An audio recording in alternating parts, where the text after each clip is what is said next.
Okay, recording in progress. All right. Perfect. So this is you. Is that you need an okay on that end? Is that No, you're good. okay? Yep. Right. Yeah, it says it's being recorded. Yep. Okay, good. Gonna put that right there. Okay. I don't want to hit the mouse. Okay. Hold on. Let me record it on my end. We can get started. So while your mom is fixing that, Kessler, tell me a little bit about yourself, what grade you're in and what the report is for. Tell me that. So I am in 3rd grade, and the report is kind of like change makers. And what were some of the what do you know what some of your classmates are writing about? So one of them were doing Dolly Parton, and then Jane Goodall, and then we have one doing what's Coretta Scott King. Coretta Scott King. Mm-hmm. And what school do you go to? Park Tudor. Okay. And tell her why you wanted to do Madam C.J. Walker. Wait, did she live in? Oh, you can Wait. ask that. What? No, but so Shell and Dee Dee, they lived in what? Oh. So Shell and Dee Dee, that's okay. I can't say lawyers. Shell and Dee Dee lived in Madam C.J. Walker's lawyer's house. They lived there. Oh, right, at the Ransom house. And so tell her why you wanted to do Madam C.J. Walker. Because say it again. That Shell and Dee Dee, they lived in her how do you say it? Lawyer's house. They live there. They live there currently. Yes. And I grew up. And that's 828. No, you're at 828. No, my parents live at 828. Yep. And I live at 847. So down the street. And what's the address for the Ransom house? 828. Oh, 828. Gotcha. Yep, you had it right. Yep. So that's and and my grandmother lived on California Street. But I have to find the address. For a while at one point she lived with the Ransoms, but then later on, after she, was grown and married, I think she rented a house on California Street before she moved to West North Street. There's some apartments that are still there, apartment building, that are right on the other side of the canal. Oh wow. That's awesome.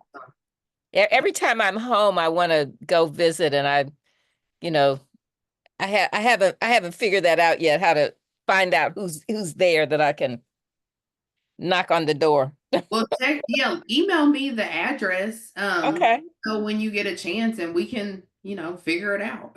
Okay, great. I'd love to help facilitate that. That's awesome. Thank you. That's where I have a lot of my earliest memories of finding the stuff that I've used to write this new book. Oh, okay. Yeah. What book are you reading? She has one of your books. All about Madam C.J. Walker. Yeah. And so Shell has a book too. Yeah, so they give the teacher a list of change makers that they would like to do. And so tell her who was on your list. Madam C.J. Walker, what was her name? Michelle Obama, and Oprah. Well, I thank you for including Madam Walker in that great company. She's my number one. Yeah, and yes, tell her. She said, she was my number one to pick. Oh, well, that's wonderful. She would be flattered.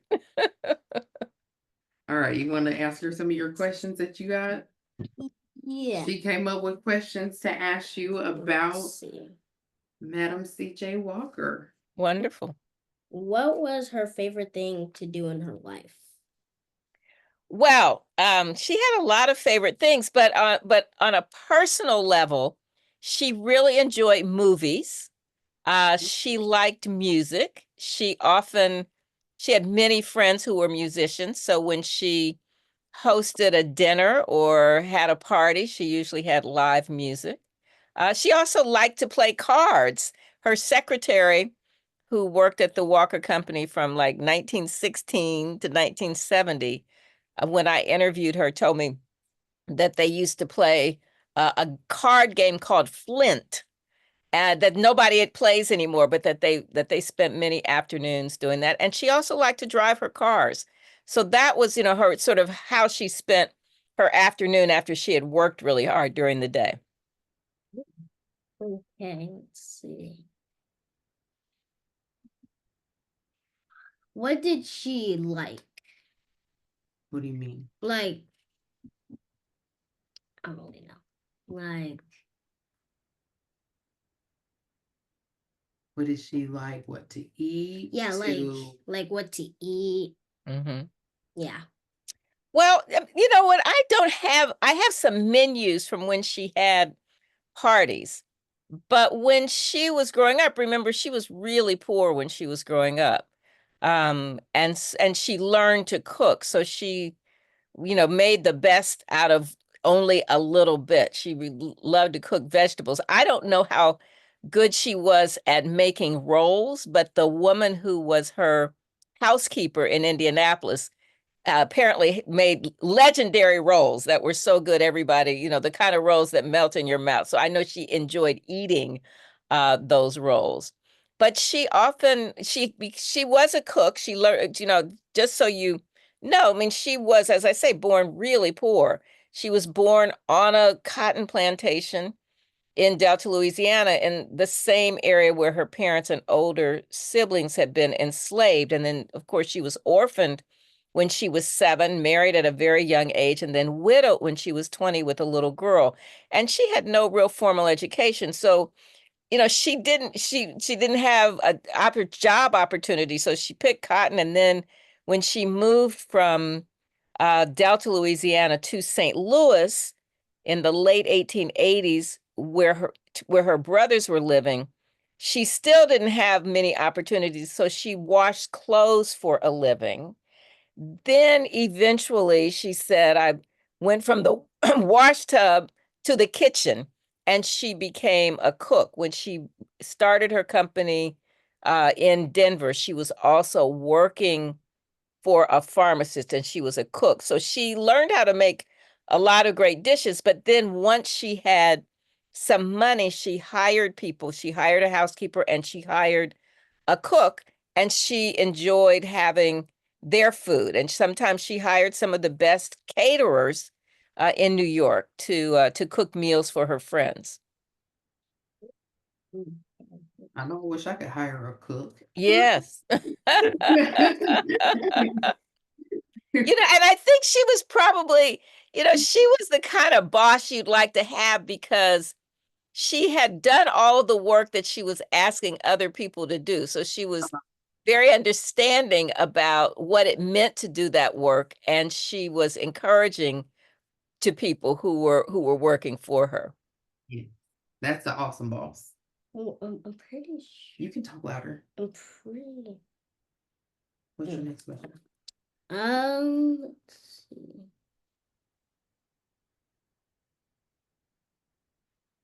What was her favorite clothes to wear?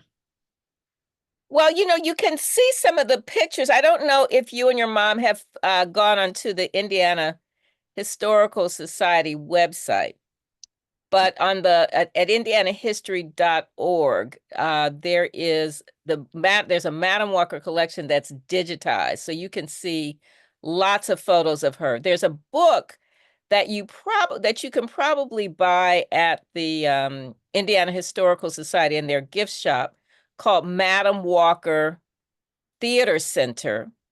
And I wrote that book. It has 200 photographs and captions. So in addition to all about Madam C.J. Walker, I hope you can get a copy of that book, because that will show you what Madam Walker's clothes looked like. She dressed very much in the fashion of the times. Women wore long skirts and long sleeves and, high top shoes. She was very fashionable. Show her your dog. She wants to show you her. She got So big. Oh, I'm so glad you have that.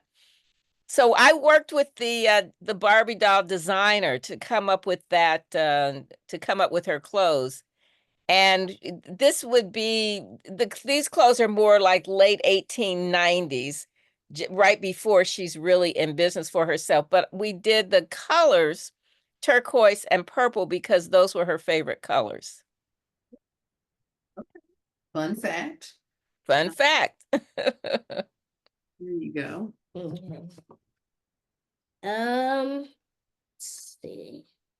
Yeah, and she also has to dress like her, so that's why she was asking that question. Ah, well, you know what, Kessler, I have seen, when if you're able to get that other book, and if you just let me know, Candace, if you can find it. But I do, if you call the Indiana Historical Society's gift shop and ask if they have Madam Walker Theater Center, I think they should have it. And there are actually some drugstores in Indianapolis that carry it.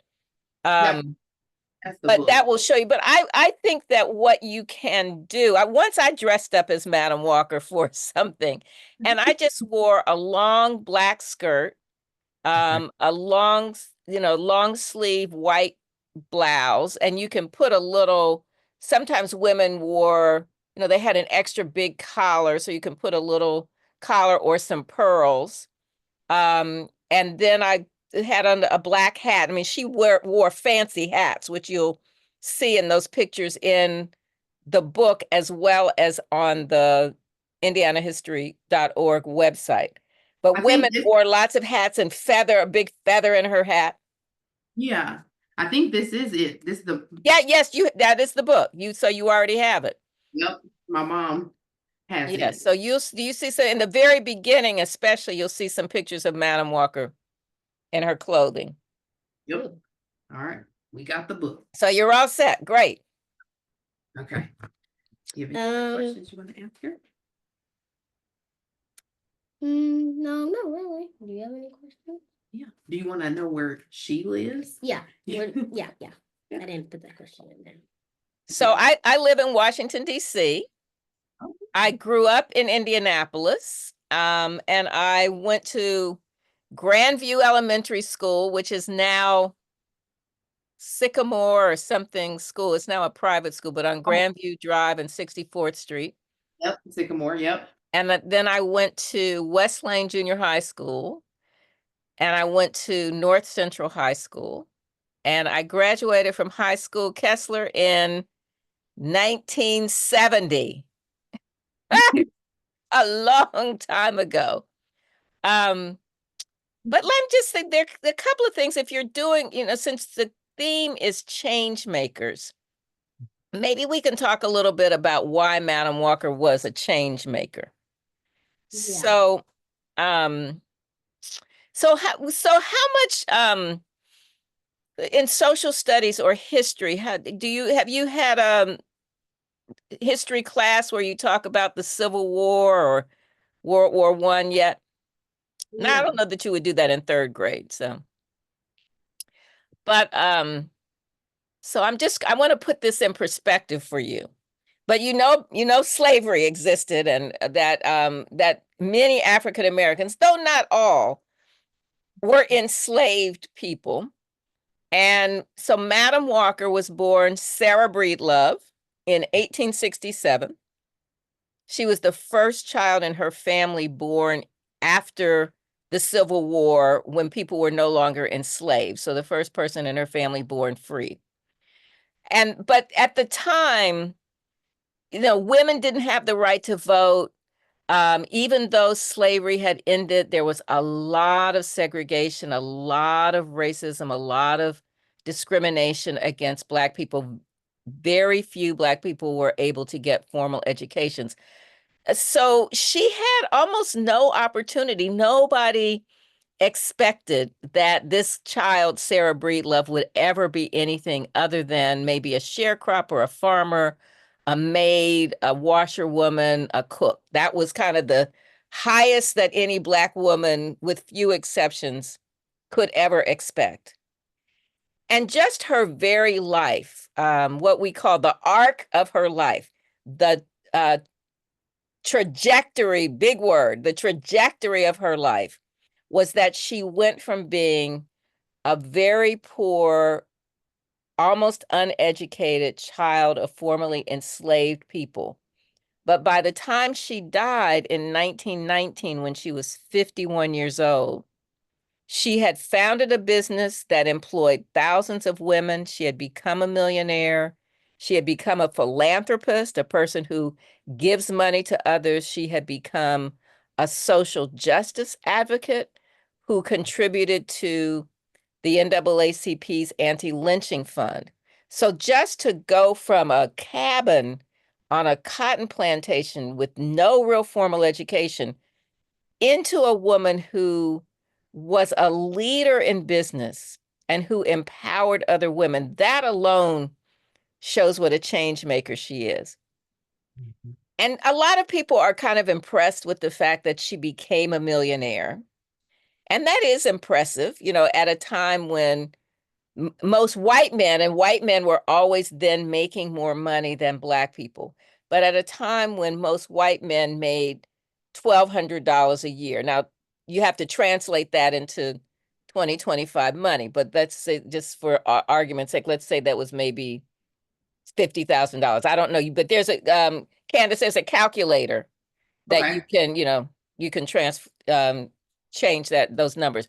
But when most white men who were the most highly paid people, they were making $1,200 a year. Rockefeller was making more, but most white men. And for Madam Walker to become a millionaire when most Black women were probably making $2 a week, that's a big deal. But I think that, yes, she became a millionaire, but for me, one of the most significant contributions and one of the things that makes her a change maker for me is that she helped other women become economically independent by having their own businesses, by opening their own beauty salons, by selling hair care products. Before women had the right to vote, when women couldn't have credit in their own names, they couldn't buy houses, and she allowed them to be economically independent. And they used that money to buy homes for their families, to contribute to charity, to be leaders in their community, to educate their children. So that, for me, is her contribution. And I'm good, in case you need a quote, you might need a couple of quotes in your paper. I'm going to give you a few things to think about. She said that people often asked her the secret to her success. And she would say to them, there is no royal, flower-strewn path to success. And if there is, I have not found it. For whatever success I have attained has been the result of much hard work and many sleepless nights. I got my start by giving myself a start. So don't sit down and wait for the opportunities to come. You have to get up and make them for yourself. Now, I have two other quick stories for you. Now, while Madam Walker said, I got my start by giving myself a start, that in some ways makes you think, oh, she just did it all on her own. But she was really fortunate that there were women in her church at St. Paul African Methodist Episcopal Church who saw that there was this washerwoman struggling. She was a widow trying to raise her daughter, but they saw that she had a desire to improve her life. And they became her friends, they became her mentors, and they helped her begin to see a wider world. Helped her, encouraged her to go to night school, to get an education, to enroll her daughter in school. And she was in the choir. Even though she was a poor woman struggling, she had a good enough voice to be in a choir. She didn't have a lot of money, but she was a member of the Church Missionary Society. So she might have only been able to put a penny in that collection plate on Sundays, but she did things. She helped cook the meals. So she was learning, watching these women. And then when she developed her own organization of her sales agents, she traveled all over the United States, the Caribbean, and Central America, recruiting sales agents. She organized those agents into the same kind of clubs that she had watched these school teachers and more educated women. And then here's the last story. In 1917, so Madam Walker founded her company in 1906.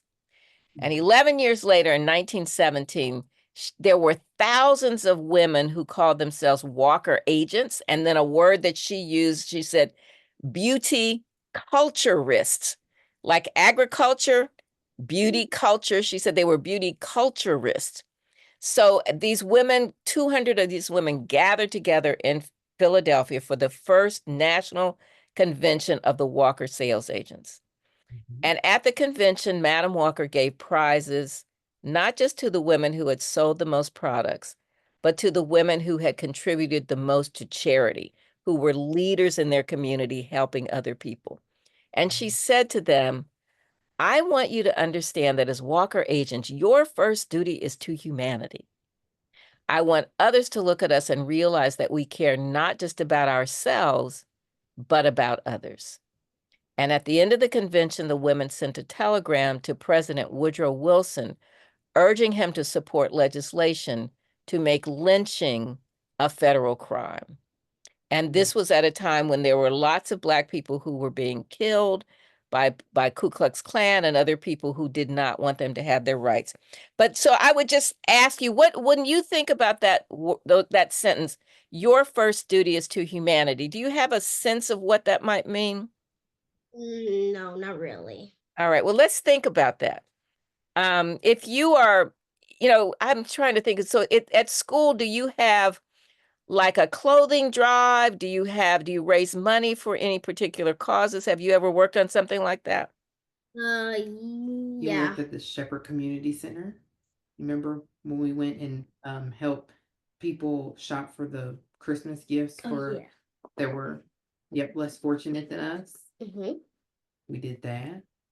So that's the kind of thing that Madam Walker meant when she said your first duty is to humanity, because she had been very poor. She had really needed help, and other people had stepped up to help her.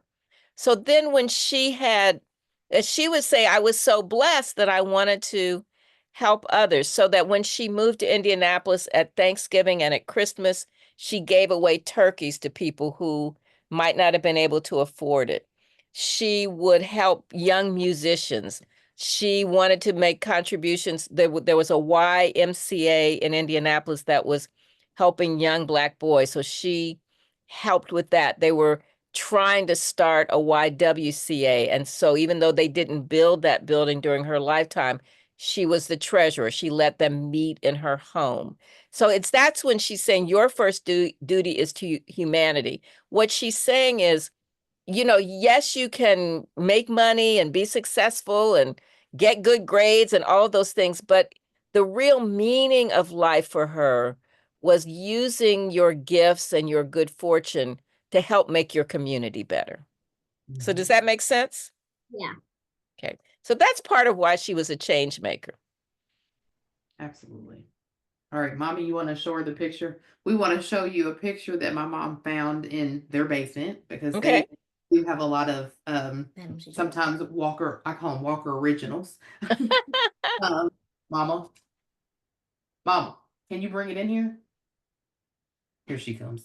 Okay. And there might be some other ones. They were trying to dig them up so that Kessler can use them at her display Mm-hmm. for the project, because they set up like a display board. Well, not today. Well, not today, Yeah. but Mm-hmm. we bought Madam C.J. Walker's stamp, and we Right. did your part about the stamp in your book. So I'll let you have to switch me. Go that way. You have to. Oh my goodness, you have a treasure, my dear. And here's the back of it. Oh, very dusty. Just scoot over that way. You got there. Can you see it? There. I see the plastic. I can't see. Look at principal. Oh my God. You're taking my breath away, because that is a really, really special piece. Some of the parts are missing, but yes. That is incredible. Okay. And then we think we have another one of, I think it's the picture that's on her stamp, right? Well, that is the same Oh, that is it. This is Okay, it, okay, yeah. portrait. Okay. but to have an original and the colorized and then the original frame, Mhm. you know, that is, and not that this is the thing that you want, but that is worth a whole lot of money. There's another version of that was just donated to the National Portrait Gallery. Not donated, sold to the National Portrait Gallery. But that is very, very special. Yes. It is. You're So we right. And I would just, if I may, Mhm. whatever else you may have in the basement, because I am a real, preserving these things is really important. So, I'm not sure how much else you have, but I would urge you to scan everything that you Mhm. have Mhm. and not keep it in the basement where, where you can't control the temperature as well, because something like that, thank goodness it is as in good a shape as it is, but it's now 100 years old. Mhm. So anyway, I'm loving seeing it, but I want to encourage you to scan everything and then put things in some kind of, climate controlled, box or environment. It stays in some special box my sister got. I don't know. She was into archive. The gray Hollinger boxes. It's a big old white box with a special lid and all that. So Right. Good. That's good. That's great. I love that. I love that. But yeah, so that means the Ransoms just kind of left some stuff behind, oh and yeah, you are the recipient, and I'm so glad for you. I'm glad, and I will do more with this, and I'll We let will you know keep if we it find safe, some other yes. things that are in your book. Right, right. No, I'm so excited that you have that. It's just giving me chills to see it. It's gorgeous. Yes, that is so Excellent. pretty. Okay. Yeah. Okay. I'm We gonna will Thank let you for sharing it. We will be good stewards of it, I promise. Yeah. No, So I appreciate that. I appreciate that. I was just talking with somebody the other day about how these things keep turning up. We think we've seen everything.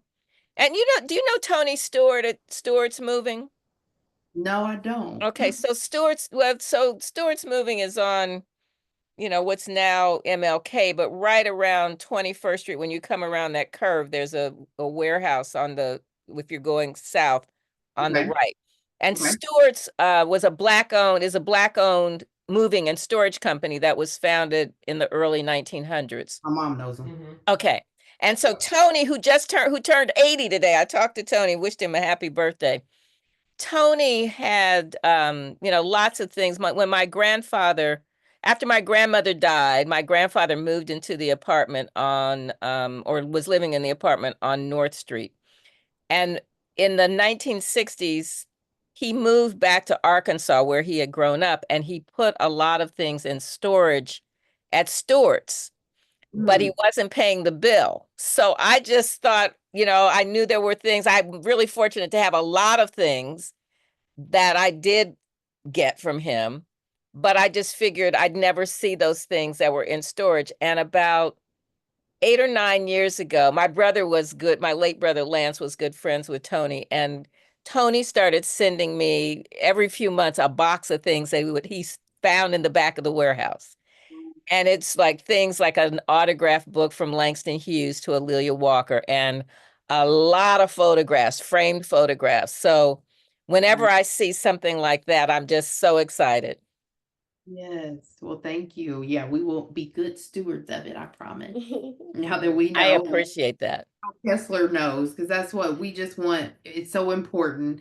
We are advocates of history, obviously because of the neighborhood, but then just because our family, we do our family reunions, and this is like going to be our 61st one, and we have them in different places so that different family members can, head the family reunion, and we can meet all of our family that is across the country. So family and history is very important to us, and we understand the meaning of it. So we just wanted to let you know that as well. And thank you so much for allowing Kessler to speak with you. She was super excited. She's like, wait, you have her number? And I was like, yes, I'm going to email her and tell her, and we can see if we can organize something. So whenever you're in town, So, I'm going to be there next week. Do you know Okay. about this at the Walker? There's a IU and Indiana Landmarks are doing the yeah, Tulsa. look and see what it's on Wednesday, right? I have to look and see the date. Yeah, I think so. That's the 20th, I think, whatever day that is. Is that Wednesday Yeah. or Thursday? What date is it, Mama? Thursday. She's a calendar whiz too. Yeah, Thursday. Yeah, so yeah, we I'll have to look and see if we can attend, because I don't know, I can't remember what we have on Thursday, other than she has cheer practice. She's an all-star cheerleader But as well. is- Wonderful. What? But it's kind of short. Yeah. It is only a Sure. 1 hour practice, yeah. Right. So we can attend. So Well, I hope that I get to see you. And so Kessler, so you're 8 years old. So when I was 8 years old, that's when I really discovered that I was a writer. I I wrote a little short story that got published in a children's magazine, and so and this is before the internet, so you had to have it was a hard copy. You couldn't just write something and put it on social media. So I thought I was a writer, and that led me to when I was in junior high school at West Lane. Our science teacher asked us to fill out a card at the beginning of the semester with our parents' name and number. I guess if we did something bad, he was going to call our parents. But he also asked us to write down our hobbies, and I put writing. And he suggested that I try out for the school newspaper. And we had a really great newspaper at West Lane. So that's when I started my path to becoming a journalist. So I see when I see you at 8 years old, I'm like, I know you have a lot in your future, a lot of great things coming. what do you say? Thank you. You're welcome. Yep. And we also might be coming to Washington, D.C. next year for the Girl Scout National Convention. So she's a Girl Scout and I was a Girl Scout and I'm a lifetime Girl Scout. So, Wonderful. yep. So we will be there too. So, no, thank you so much. And yeah, we'll Absolutely. see if we can try to come to Thursday's event, but to look at the schedule. But no, and yeah, and if you're in town any other time, I'll obviously keep emailing you and stuff, and we can maybe meet you in person as well. Wonderful. Wonderful. All right. Well, Kessler, thank you very much for your questions. You're Oh, wait a welcome. minute. Before we go, let us make sure that we are recording, that the recording happened. All right. Yep. This says pause, stop recording. Stop recording.